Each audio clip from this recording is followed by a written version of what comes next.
comment about this as well as the spring statement last time round now. I'll get her to do the same. The producers want to hear your comment, Rosanna. They want to hear more. They want you on the stomp at Abingdon Green.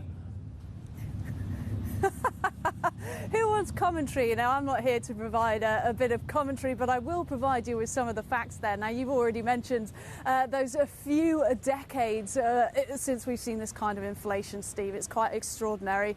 And with Rishi Sunak, the Chancellor, set to deliver the statement, his own comment, if you like, later on today, let's take two of those key policy points and break them down, what they mean from an inflation perspective. Because as you mentioned there, the cost of living here in the UK is just absolutely surging, as it is for people all around the world. What's driving this, of course, is wholesale energy prices, which, of course, has received this additional shock, been exacerbated by the situation, unfortunately, unfolding out of Ukraine. So do expect Sunak to mention something in that. In his commentary at the start, he'll basically talk about the way that we should be supporting Ukraine economically, but also making sure that the economic shock isn't felt too hard here at home, especially on low-income households. But on those two policy points that we are expected to hear the most about, one is this 5 pence cut off fuel tax. The idea that suddenly driving a car around Britain is so much more expensive. Well, think about those low-income households. So many of them can't even afford a car now. So that's how bad it has got. But that is one element there that's suggesting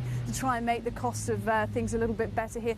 The other one is this national insurance rise. And for our international viewers, they might not be familiar with this, but it's basically a kind of a tax that helps support things like the NHS here in the UK as well. But it's for those who are in work, and employers pay it as well. It's set to go up by 1.25 percentage points in April. This has been stuck to by Sunak and Prime Minister Johnson throughout. They say they are going to raise it today. Now, in terms of doing that, it has an interesting effect on both the employee and the employer, because if you raise taxes on the employee, of course, it means there is slightly less demand out there.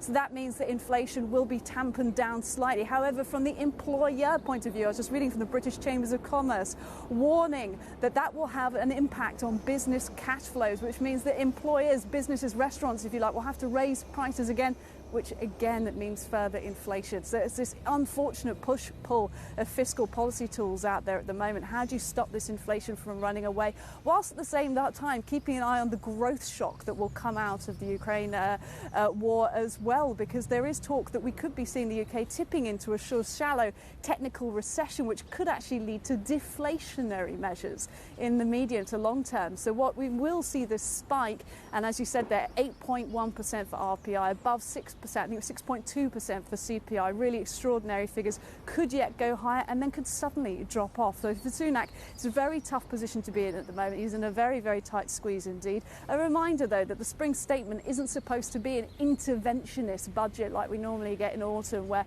they basically put in place a lot of spending and tax cuts and everything else. It's supposed to be a little smaller version of that. But we might see some pretty heavy measures put into place today. Now, Sunak, under his tenure in this government, we've seen the highest level of tax raises and spending to GDP for almost any Conservative government. So it is also a politically sensitive topic for the Conservatives at the moment. We're a long way from a general election, but of course it's something they'll be bearing in mind when they head into the chamber here at about midday.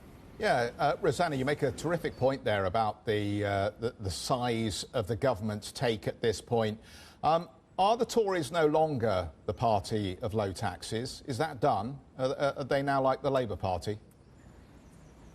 Yeah, I think it's an interesting point to make, Jeff, because it certainly is challenging that sort of staunch Conservative view of slashing taxes, for example, getting away from big government. We're actually just speaking to Pat McFadden down here, who is a shadow minister and a former advisor to Gordon Brown, of course, talking to him about why and how the Labour Party would do this differently, especially with regards to basically getting control of energy bills.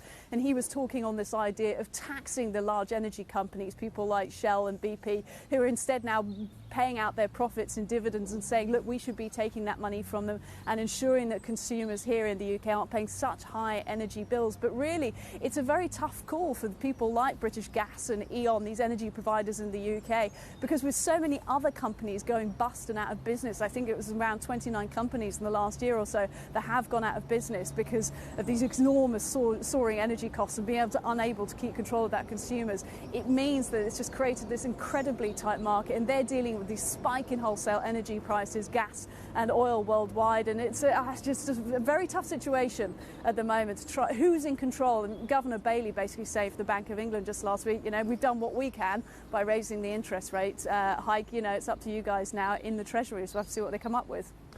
Very, very nice indeed. Thank you so much indeed for that. And you must take Jeff's question with a pinch of salt, because he knows full well that the United Kingdom tax on your average worker, let alone your higher rate earners, is at the highest it's been, I believe, in 70 years. So you know full well that the tax take that the Conservative government, which has been in power now for 12 years, first as part of coalition and thereafter in sole charge of the government, is the highest level it's been in the post-war history.